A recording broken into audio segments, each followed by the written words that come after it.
In 2010, I had the good fortune to actually hear Jacki Zehner speak.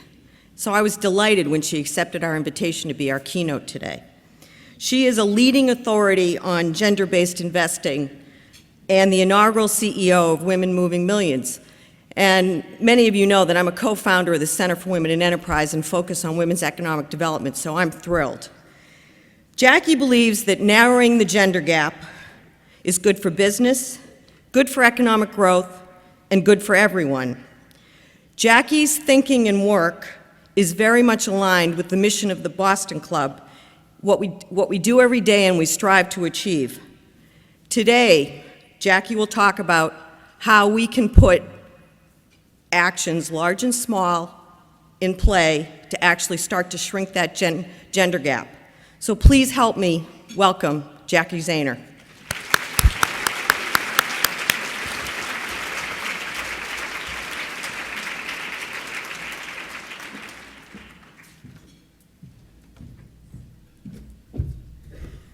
Good morning, everyone. I almost rewrote my speech last night. I got all themed out from having dinner with your executive committee, but I'm not going to wear the Wonder Woman costume, and I'm not talking about my dream to make a Wonder Woman movie, but if you want to talk to me about that later, I would love to. So first of all, it's just such an honor to be here in Boston. I love this city so much. My husband actually went to MIT, and when I was working at Goldman, I came here a lot, so nice to be back. You know, I have to say it was tough. I came from Park City last night, so the time change was tough. I just came back from Europe, so my schedule's messed up anyway, and then I just couldn't help thinking what happened here a few weeks ago, and I just want to offer up from someone who lived in New York in 9/11 and all that, how horrible it is, and I was just really tossing and turning last night thinking about the trauma that this city and many of you probably experienced, so I just want to send out my condolences. I just want to congratulate Maria. You are my type of gal. I'd like to pledge a $1,000 support to your organization as well. And, you know, please don't tell people I don't charge and I give money when I come speak, because that would be, I'd be getting a lot of phone calls. But I really invite you to support this Maria and her work. I'm not necessarily supposed to say that, but I'm going to say it anyways, because I'm sure the amount of due diligence that this committee did to find you, Maria, it's a great gift, of course, that they gave you, but wow, you know, I just really say, come on, ladies, let's get behind this amazing young woman, and congratulations, it really is an incredible model. So it was about 5 years ago, I would say, that I really found my life's purpose, and that is a really big thing to say, a life's purpose. Well, I have one, and that is really to use everything I have, my time, my treasure, my talent, to help create a better world. And I'm sure a lot of you have that same purpose. For me, the path to creating a better world, a more just and equitable world, a less violent world, is by focusing on, supporting, and resourcing women and girls. Every day, every single day, I imagine a world where women more equally share in decision-making at all levels of our society, at the family, our places of work, and government. Every single day, I imagine one less woman being raped, one less girl entering the sex trade. Every day, I imagine a girl, my daughter, 13 years old now, aspiring to be a CEO of a company or president of the United States, or since she's half Canadian, maybe the Premier of Canada. Every day, I imagine a woman having the resources she needs to provide for her family, to start a business, and maybe even become our next billionaire. And let me be clear right up front, when I talk about lifting up women and girls, I am never, ever, ever, ever, ever talking about pushing down men and boys, ever. But I believe that my purpose as a woman, as a daughter, as a mother, as a sister, is to focus on what I am and what I know so I can be more effective in the work that I do. And I have some really, really great news to share with you today. After years of feeling a lack of progress, after years of feeling like things are stalled and the gender divide is widening and not narrowing, I believe that we are finally moving in a positive direction and we are gaining momentum. Today in our limited time together, I'm not going to be focusing so much on why women, focusing on women, resourcing women is so powerful, strategic, but instead I'm going to focus on why now and the crucially important what next. Why, at this moment, are we at this point of acceleration, and what you can all do to help make that happen. So I'd like to start with a little bit of my personal story about how I became passionate about the work that I do now. And it really, gosh, where does it really start? I mean, 10 years ago, I left my position as a partner and managing director of Goldman Sachs, where in 1996, I became the youngest woman and first trader to be made partner of the firm. I became a member of that first and only club, and I have a feeling a lot of you are a member of that club as well. And being a sole member of anything really isn't very fun. Is it an honor? Yes, it is. Is it fun? No, it's not. And is a lot of pressure? Yes, it is. I had gone to Goldman Sachs in 1988 as an analyst, as a graduate, undergraduate from the University of British Columbia in Canada. So in addition to my day job of trading mortgage-backed securities and running the trading desk, I spent a lot of time recruiting, mentoring, giving speeches, and just doing anything I could to help improve the diversity of the firm and trading. During my last 2 years at Goldman, I gave up my trading seat and took on a position in the executive office where effectively this became my full-time job. I was honored to serve on the firm's partnership committee, composed of the most senior leaders of the firm, and had accountability for all the people processes of the firm, including recruiting, promotion, compensation, diversity, and more. As it was then my full-time job, I became obsessed with the question of why. Why so few women and people of color at the most senior levels of the firm and more broadly in the financial services sector? So over time, the reasons I found, or the reasons given to me, seem to fall in the following buckets. Not enough women are entering and available with the right backgrounds to prepare them for a career in finance, the pipeline issue. Women opted out because of long hours, family demands, and travel, the work-life motherhood issue. They were just not good at their jobs, the performance issue. They were not being helped or mentored or sponsored along the way, the sponsorship issue. Women were not doing what they needed to succeed themselves, what we now call, thanks to Sheryl Sandberg, the lean-in issue. And harder to frame or target or anything seemed to be that women faced or encountered various bumps or barriers due to differences in expectations, styles, and norms, or otherwise put, the other issue. As you can tell, we women, we got issues. This should be a t-shirt, right? We got issues. And then on the back it says, women's issues, human rights issues, Hillary Clinton. What do you think? Would you buy that t-shirt? That'd be a good one.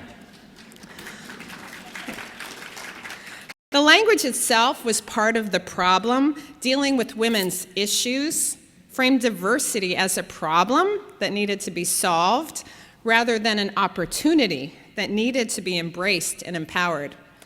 So what firms did and are still doing are by and large aimed at the first four buckets. Address the pipeline, help them navigate the system, lean in, offer flex time options, and fix the women. And let me be clear, some of that, a lot of that has helped. But increasingly, I became obsessed with the system itself, obsessed with these other issues. Issues which were deeply embedded in belief systems and unconscious biases and norms which led to gender stereotyping and were much harder to see and address. At the heart of it was a dominant belief in a properly working meritocracy, when really, it heavily favored those who fit a particular mold. So in 2002, I left Goldman, where I'd been working for 14 years, and that given me firsthand knowledge about the challenges in reaching critical mass and leadership for women. I left in part because I got tired of pushing so hard from the inside and really wanted to start pushing from the outside instead. So I decided not to join another organization, but to join a movement instead. I looked for an instruction guide on how to use my time, treasure, and talent to make a difference in the areas of women's leadership and women's rights, and guess what? I couldn't find it. So I guess that's why I've been trying to create it ever since. And so began this learning while doing journey in the area of women's advancement and women's rights. And over the past 10 years, I've seriously and intentionally funded nonprofit groups that work on women's issues. I traveled to get on-the-ground experience and knowledge. I consumed massive, and I mean massive, amounts of research on anything related to the importance of women's economic development and growth. I've served on many, many, many, many nonprofit boards. I joined business and philanthropic networks. I met with anyone who shared my passion and knew more about social change philanthropy than I did. And now I chose to serve as CEO of Women Moving Millions, an organization whose mission, like yours, is the advancement of women and girls. You know, as my philanthropic interests expanded from leadership and research into areas like health, poverty, sex slavery, economic justice, I came to see how interconnected all these issue areas are and how a balanced and holistic approach to interventions is absolutely critical. I also, sadly, came to see that there's hardly an area where women's experiences are not marginalized, and barely an issue area where opportunities for greater impact are not lost because of a failure to account for difference like race, gender, class. All this time, all this effort, all this money trying to explain why we are still marginalizing women and not empowering them, why we continue to see gender inequality as the problem and not gender equality as the solution. Do you know what I discovered? There's no good reason. None.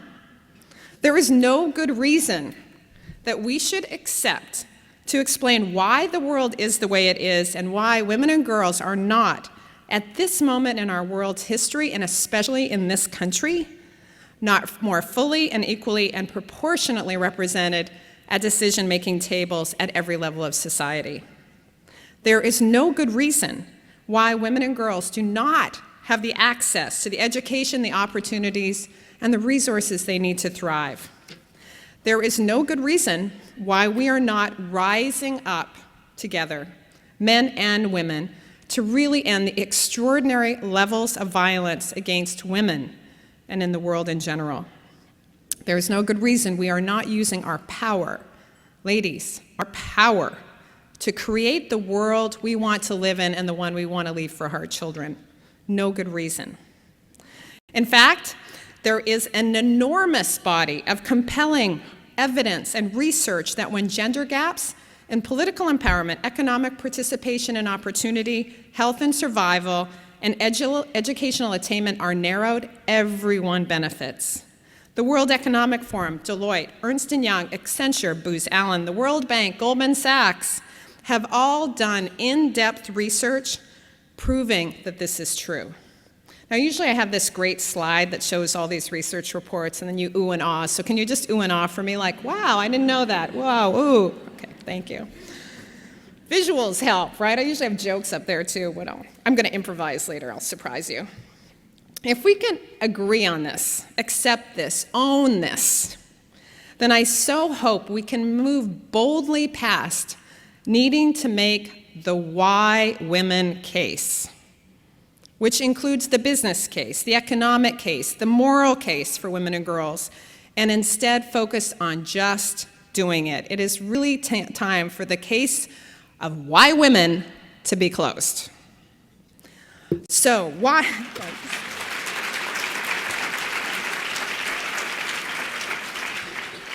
do I think we're at this critical moment for change? And there are 4 factors in place today that I don't think were in place even a short time ago. The first I mentioned, and there's now this critical mass of research, facts, evidence, that narrowing gender gaps is good for business and good for economic growth.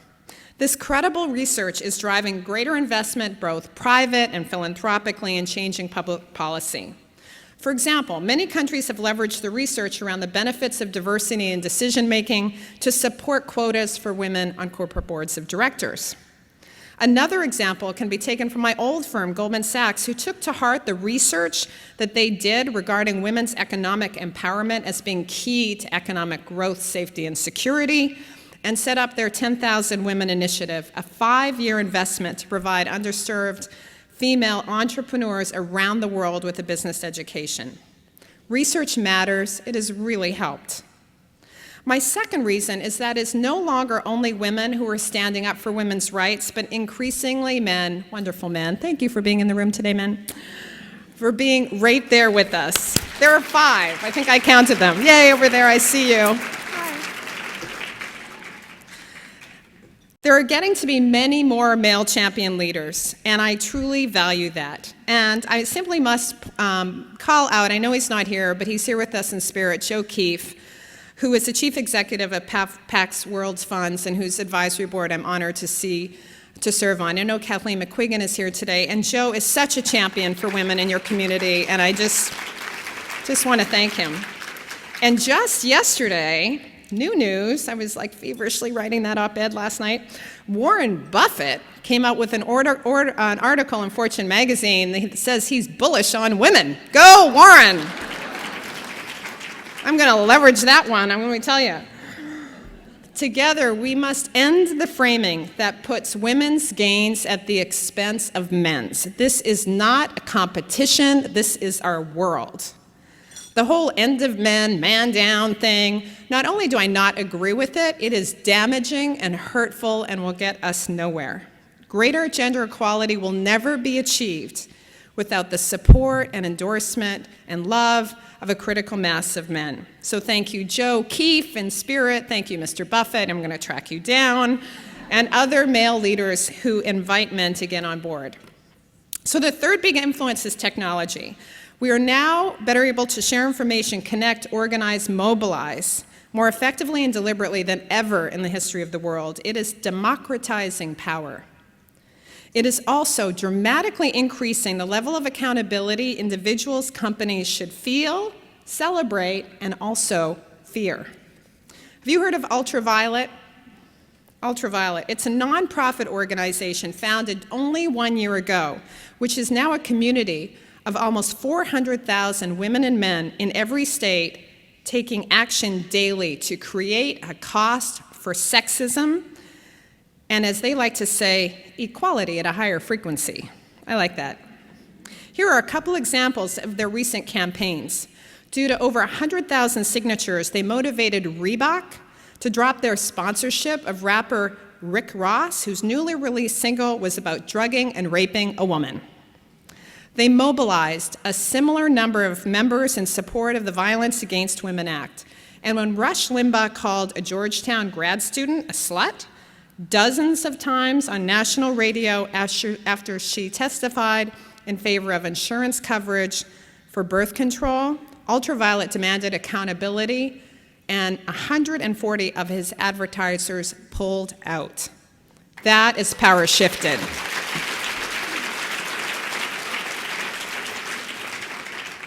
The fourth major influence is how people, and I hope women especially, are increasingly willing to use every financial resource they have, giving dollars, investing dollars, spending dollars, in greater alignment with their vision to create a more just and equitable world.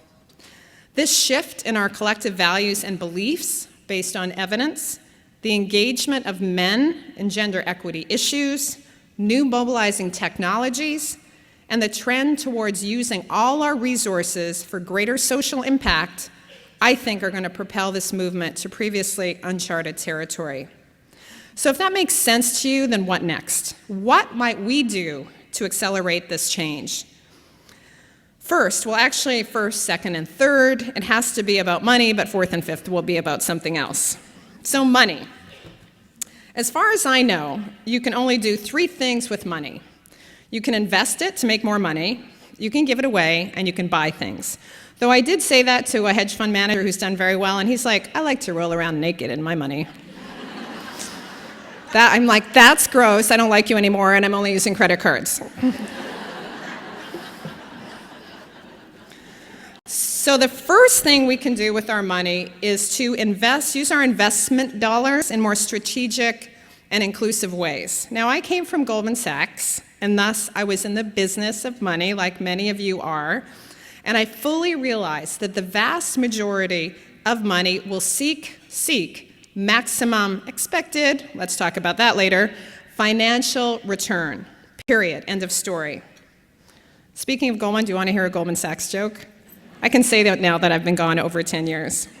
So this is from Amy Poehler on SNL. If you're going to try to convince people that you care about other things than money, perhaps you should take the word gold and sack out of your name.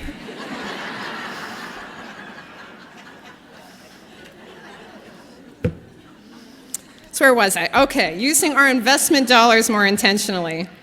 Now I serve as a CEO of a community who have collective investable assets in excess of $20 billion. And I can tell you that these women and men are getting more and more and more interested in how they activate those dollars, and not just their giving dollars, 95%, 5%, in service of the world. Investing with the gender lens means investing in ways that have a positive impact on women and girls. And it can mean a multitude of things. And I do all of these and more. It invest in PACS, Global Women's Equality Fund, which invests in companies around the world that are leaders in equality. Investing in a fund like Golden Siege, which is directly supports women entrepreneurs. Just now, currently, excitingly, related to my work with the Sundance Institute and my interest in documentary films, we're launching a women's feature film fund, women directors, the first ever feature film fund supporting women directors.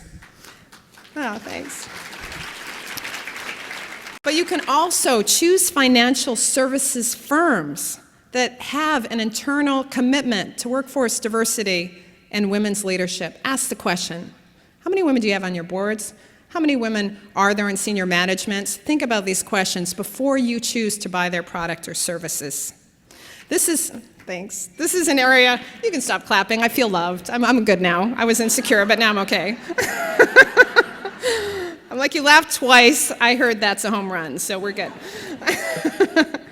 This is an area where I've become very personally active in.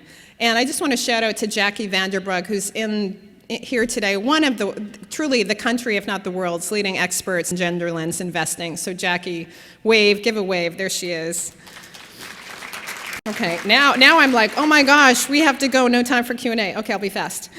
Second, giving. We all have issue areas, causes, and organizations we care about, and I celebrate all of it. But what I ask you to consider today is allocate some portion, maybe even a lot, of your giving to support specifically women and girls and women-led organizations, and in particular women's foundations. Studies have shown that less than 15% of US-based philanthropic dollars goes specifically to women and girls. In Europe, it's less than 5%. The reason Women Moving Millions was conceived was to inspire big giving, bold giving to women-led organizations.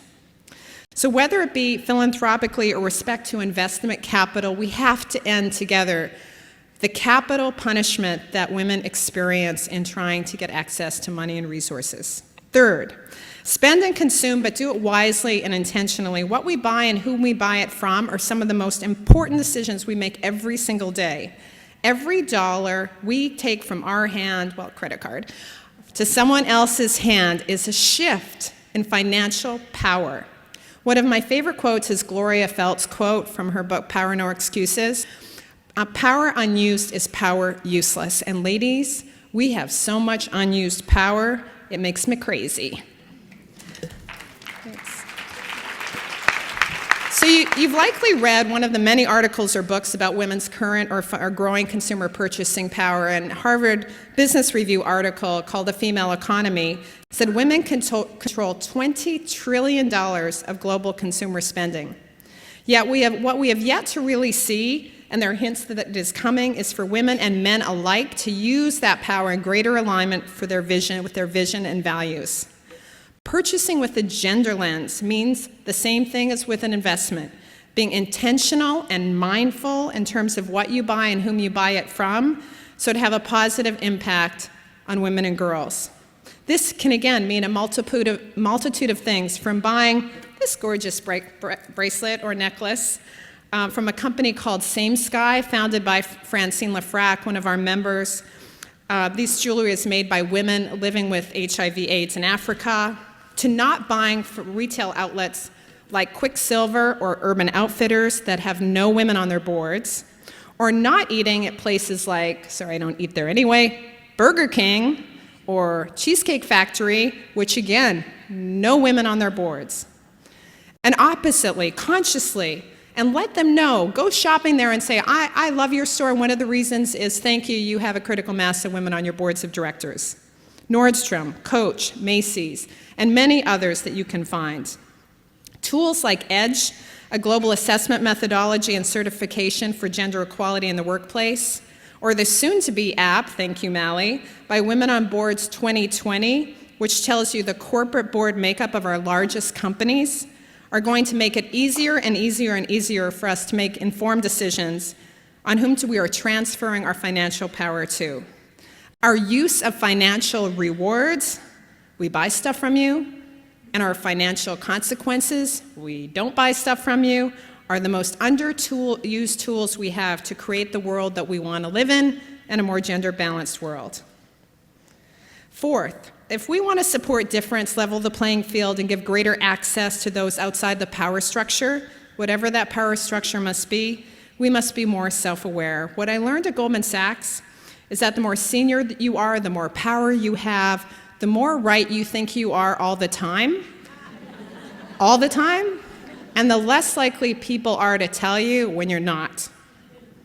Encouraging others to speak truth to power is much needed everywhere.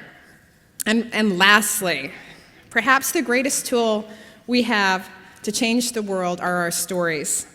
I love this quote. I'm quote girl. I have that actually on a t-shirt. It says, me, quote girl. The destiny of the world is determined less by battles that are lost and won than by the stories we come to love and believe in. That's why I started with a little bit about my story, because if you connect with someone's story, then you listen, and maybe if they give you something to do, a call to action, you might consider that as well.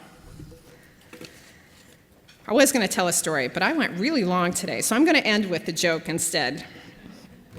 A pig and a chicken were walking down the road. As they passed a church, they noticed that a potluck charity breakfast was underway. Caught up in the spirit, the pig suggested to the chicken that they each make a contribution. Great idea, the chicken said. Let's offer them ham and eggs. Not so fast, said the pig. For you, that's just a contribution, but for me, that's a total commitment. Ladies, gentlemen, what I am asking you for is a total commitment. I am asking you not to lean in, though that's great, but to go all in to create to help create a more gender-balanced world. Go all in, be the pig. Thank you.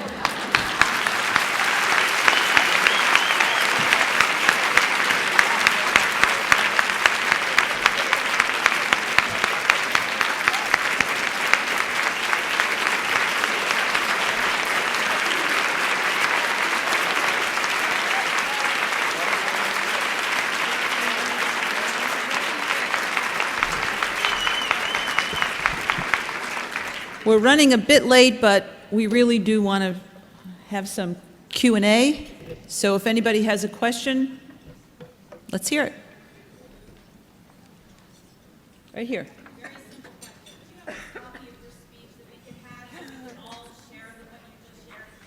Oh, well, thank you. It's actually loosely based on my TED Talk that I gave in December, which I was really honored to speak at TEDx Women in Washington. And I used a few different metaphors, but it's on my website. It's JackiZehner.com. It's sort of lower right, and 90% of that. The joke isn't there. I think I'm going to have to tape that and put it on YouTube or something.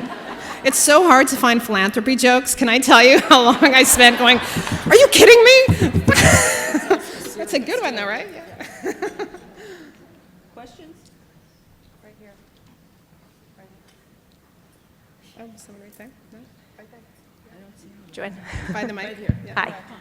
Thank you. I have a just question on your thoughts around current media today. I have a daughter who's almost 15 years old, and just looking at what the kids are doing now, it seems like our generation, there was a push for women to really make a difference and try to actually have careers and the strength of women. What I'm actually seeing with the youth is it seems like it's going backwards. Just this whole, the things that are going on with a lot of the social media and the selfies that they take, you know, the posing and the girls just transferring pictures of themselves, and a lot more media out there that's saying violence is okay. With boys are seeing a lot of the violent side of sex, for example, at a very young age, and it just seems to be more prevalent with social media because there's all these websites, I think, that are well beyond Facebook that we don't all know about. Are you seeing that at all, and how are you maybe addressing that through your organization? Well, it's through Women Moving Millions. I wouldn't say addressing it, but I have a lot of concern, and that's why I'm shifting a lot of my philanthropy actually towards media and even personal resources. For example, there's a new company you can. It's barely up and running. I think she's just raising her angel round, called Future, and it actually is a company that is about aggregation of good content, sort of reacting to the thing. Where do I go to get healthy and non-violent, non-sexist, content for my children? So it's a company that's going to be curating content that'll be online. But, it's why I'm interested in documentary film. There's a really traumatizing doc out. I don't know if it's been released broadly yet. It's called Sexy Baby, which we gave a grant to and Abby Disney got behind, which really is about the sexualization of our culture. And it's traumatizing. It really is. So I don't have all the answers around, especially around social media. I was speaking with Marcel on the way here. We got talking about pornography. I don't know how that happened. We just happened. But I'm so disturbed. I'm so disturbed at this moment about the epidemic around pornography and internet-based pornography and how it's destroying relationships and destroying our culture. So I think there's a real issue, and I know I have a mother of a 16-year-old son. I am on him now like a, whatever that metaphor is, what he watches and consumes in an active dialogue around the effect it's having on him and his future relationships. And my daughter is, 13, and it's the same situation. But, Misrepresentation is an incredible film that you should screen, bring to your schools. That can be done really easily. That brings up the issues and the challenges. They actually have a very active social campaign still, and Jennifer Siebel-Newsom is actually doing her next film on boys. But I think being really vigilant and aware and engaging in that conversation and pushing our schools, if you have kids in schools, to bring, the bullying doc. I don't know if that came to your school. It was an amazing documentary. And I think film and doc films and narrative films are such a catalyst for engagement with youth in the way that books and other things aren't. So for me personally, it's really leveraging a lot of the media content that's out there. That's extraordinary. Another thing, I was surprised a lot of people last night hadn't heard of Makers, which is an incredible documentary that just aired on PBS on the history of the feminist movement and is now a platform that features over 100 women. So, a lot of content, and I try to blog and post a lot on this, but misrepresentation, Femme Future, watch for docs like Sexy Baby. And, I think the documentary film space in particular is one that it can really be leveraged as a tool to engage conversation and action. You got to turn stuff off. It's so traumatizing to me, I can't even tell you. So thank you. Great question. Thank you.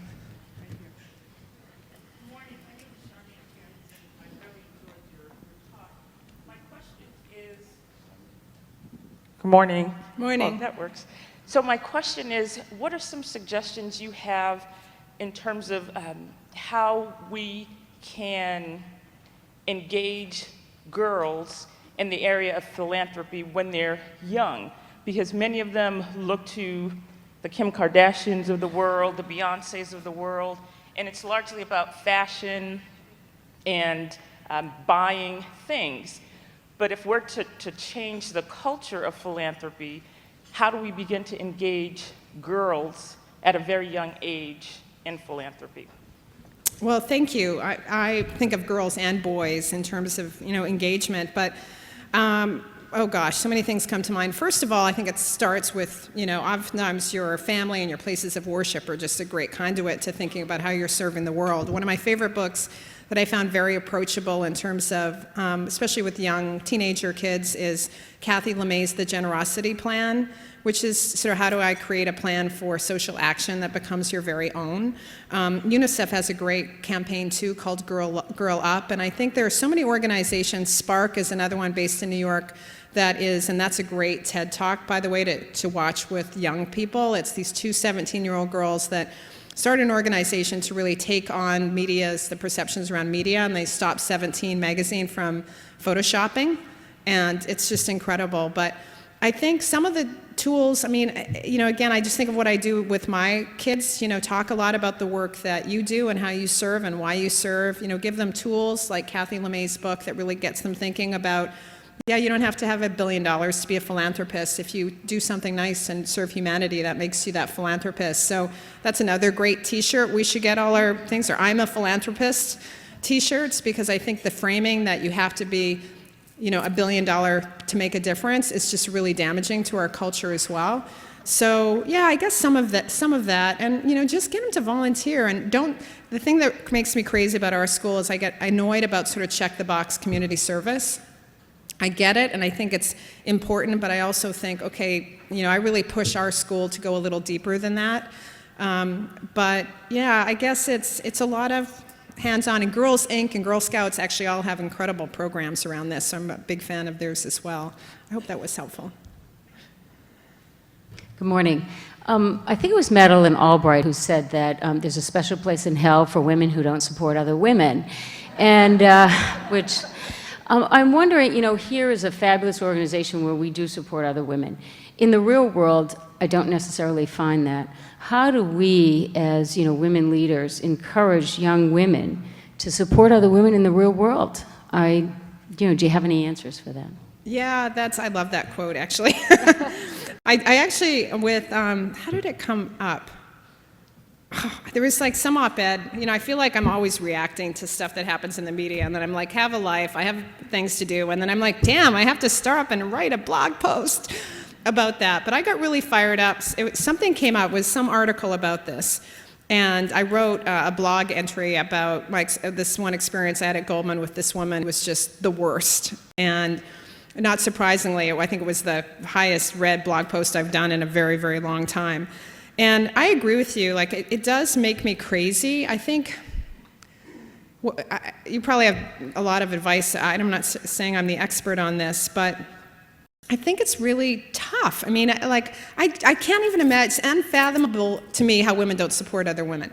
I just can't even process it, especially in a workplace that's male-dominated but I've experienced a lot of that personally. Well, not a lot relative to the other side, but in terms of how to encourage women, I think, almost everyone, I see the average age is, not 12, here. So we're a lot of women leaders, and we just have to model it. We have to make time for it, and we have to call it out. I called it out with someone at Goldman, and I got my head blown off. But I think when you see women and men not supporting and mentoring and developing talent, then how do we expect the young people to follow us to do it? So I think it's really, as organizational leaders, to demand accountability for that from women and men is, I don't know where you went, I lost you. Oh, thank you, is so important. But, and call it out when it doesn't happen and be willing to confront it, I think is so important. May I just make a comment? My name is Helen Dryden. I'm the president of Simmons College, the partner for this research this morning. But I want to make a comment specific to this regarding girls' relationships. There is a woman named Rachel Simmons, unfortunately no relationship to Simmons College. I wish we could call her our own. We partner with her a lot. She founded something called Girls Leadership Institute. And the whole thesis is that girls learn through relationships. So if they learn to build healthy relationships, they can grow into leaders in their own communities, whatever their endeavors are. I think it's very key that at the earliest stages of a young girl's life, we're talking to them about building relationships, because I think that's the best defense against women acting against other women. So it's just a contribution to your knowledge. I'm fine. Any other? Right here.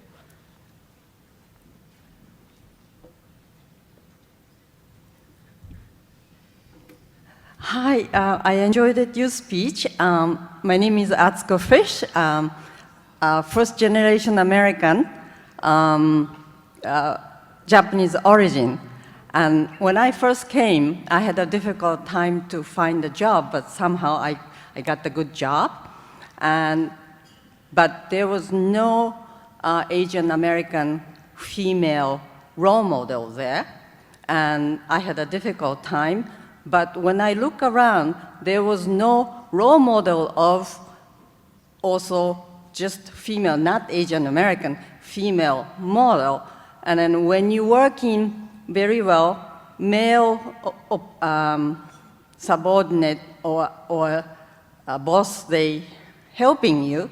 But if you're doing too well and then reaching to the certain level and threaten their position, they don't help you anymore. They don't teach me anymore. So I was looking around, role model, someone who can help me.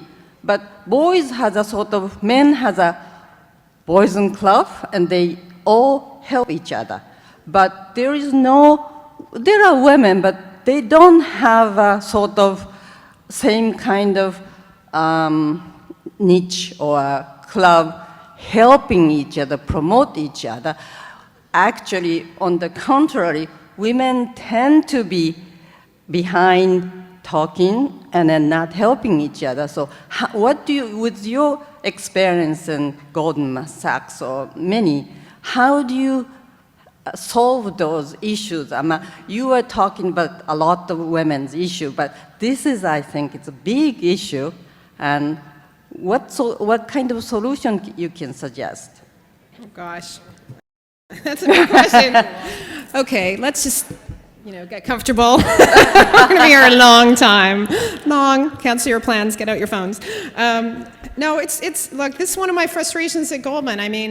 And I really respect them a lot. They did incredible work. We were leaders, but there were so many efforts going into, we had committees and this and that and everything, and it still didn't move the numbers. It really didn't.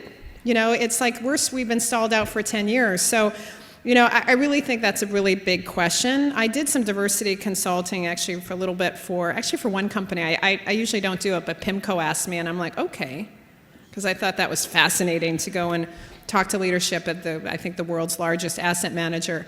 So I think it's just so complicated. It's like it gets into the combination of institutional barriers and sort of what we can do for ourselves, and not the fix the women piece, but realizing the power we have in organizations. If you're one of the only women, it's so much different. I keep losing when you sit down. I should have followed you. Okay, great, okay. But if you're one of the only women, it's really hard. You can't create critical mass. To me, critical mass and community, I think, thank you for making the comment about how girls learn. I think it's true for women. I think you get power. How I ended up getting so much courage at Goldman is because we created our own networks, we created our groups, and where there's no critical mass, you have to create it or you don't have a voice, really, period. So I think that working at organizations where there are enough that you can have influence together is huge. And I just hope, there's this hope and a prayer that organizational leadership, even if it's male-dominated, kind of get it. Actually, there's a really good book out that just came out, The Athena Doctrine. Did anyone heard about this book yet? It's based on another TED Talk, actually, and John Gersma and his male partner just wrote a book on how more female and feminine behaviors, I guess, are just so much more organizationally functional. So I'm sorry I don't have all the answers. I think it's the age-old question, and I just hope that there's lessons to be learned, and sometimes it's just about leaving and going somewhere else where it's not so much of a battle if you have that flexibility. There's a woman here that's waiting. You have so much influence, and I would like you to express more. Women should have a girls' club and helping each other. You have so much influence for all the women, business women, and that's the way it should be. Thank you very much. I will do that. Great. Girls' Club t-shirts next. We can do one question, and I know someone here has been waiting. Yeah. Oh, right here. Yes, you.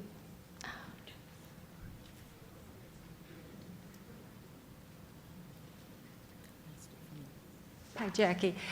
Mary Ann Lord. I've been raising money for university advancement efforts for 30 years. The first 25 were mostly male-dominated donors. Now I'm at Simmons, and it's women. I'd like to know what you know about encouraging women to take a little risk.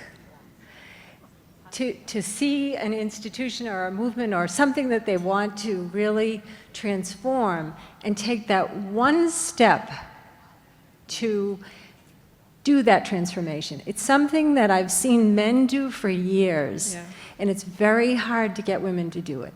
Yeah, no, I agree with you. I mean, I think about this a lot because, you know, I could be doing a lot of things with my time, including, as my husband reminds me, playing golf, going mountain biking, getting massages, and I'm not. I'm choosing to be CEO of Women Moving Millions because I thought of all the things I can do with my time, and I love this, but to focus on being a philanthropic effort, but it's more than that. It's our mission is to help women use all their resources for the advancement of women and girls. And to the point, a lot is done in community. So I see that and I don't. I see incredible women like Barbara Dobkin, I don't know if one of our country's leading female philanthropists, Helen Kelly Hunt, Swanee Hunt, Abby Disney, I mean, countless women that are so bold, and we want to create a platform and a community for them to share their stories and to engage with women who have really significant financial means, but either aren't attaching it to their voice or their platform, and the gifts that they give them anonymously, or they're not giving aligned with necessarily who they are. So that's what our whole community, Women Moving Millions, and how we make that, you know, more accessible is some of the things I stay up at night thinking about. But I agree with you, it's a big problem, but I think it is in community, and it is peer-to-peer.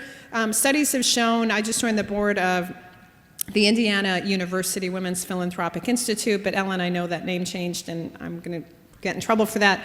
But they've done incredible work, I'm sure you've seen, around women and giving and differences between male and female, and women are more relational.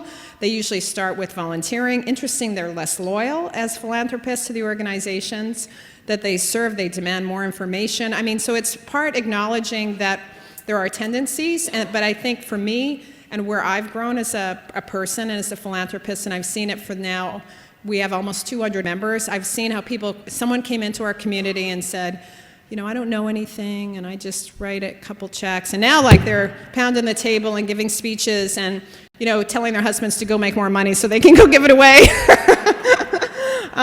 But it's just, I think community and being a support system to each other is so important. You know, I think Sheryl Sandberg says, and I didn't really like her book, but she says, you know, we have to be each other's echo to a certain degree and have each other's back and really push one another to, like, you go girl.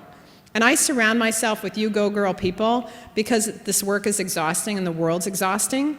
And I think in philanthropy, it's so important to raise up women leaders and to give them visibility, to do a lot of peer-to-peer cultivation. And, you know, I could talk to you after. We could talk about this for hours. But I totally agree with you. And it's everyone in the room stepping up and stepping beyond your comfort zone, which I have to do all the time as well because I get scared like everybody else. So thank you for that question.